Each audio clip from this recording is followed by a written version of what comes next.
Bernard Tapie s'est confié sur sa vie à Franz-Olivier Gisbert. Des confidences dont le journaliste a tiré un livre intitulé Bernard Tapie. Leçons de vie, de mort et d'amour qui sortira le 10 juin prochain. Paris Match en a publié des extraits. L'homme d'affaires revient notamment sur sa rencontre avec Dominique avec qui il partage sa vie depuis près de 50 ans. Cette dernière travaillait au service approvisionnement, administration générale. Bernard Tapie apprend alors qu'elle est sur le point d'être licenciée pour avoir refusé les avances de son supérieur. L'homme d'affaires convoque alors ce dernier pour une explication et lui annonce qu'il transfère la jeune femme dans son service.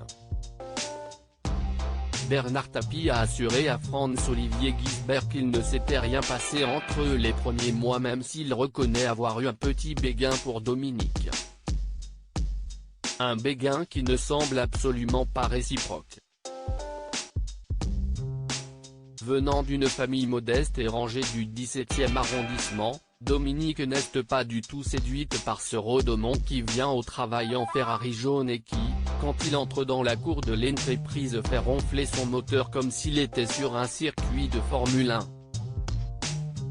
Mais un beau jour, l'ex-ministre décide de se lancer, il lui propose de la raccompagner. « J'ai une Ferrari. Êtes-vous déjà monté dans une Ferrari ?» lui lance-t-il. Dominique, toujours pas intéressé, lui répond alors « Désolé. Mon fiancé vient me chercher. Il a une Austin. Je préfère. » Si estime moins vulgaire. Bernard Tapie au sujet de sa femme, Dominique, on est devenu fusionnel et ça fait près d'un demi-siècle que ça dure. Ce n'est que plus tard, lors d'un voyage d'affaires à Genève que Bernard Tapie et Dominique vont se rapprocher.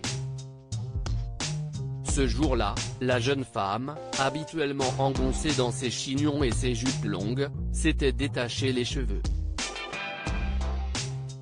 Une métamorphose totale, se souvient Bernard Tapie, c'était une bombe atomique.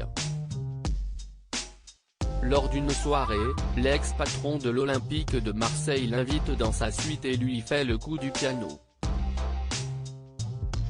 On a bu un verre, puis deux, et je lui ai joué plein d'airs que je connaissais, aux grandes dames du concierge de l'hôtel qui m'a rappelé à l'ordre, raconte Bernard Tapie avant d'ajouter, il ne s'est rien passé ce soir-là. Après on ne s'est plus quitté, on est devenu fusionnel et ça fait près d'un demi-siècle que ça dure.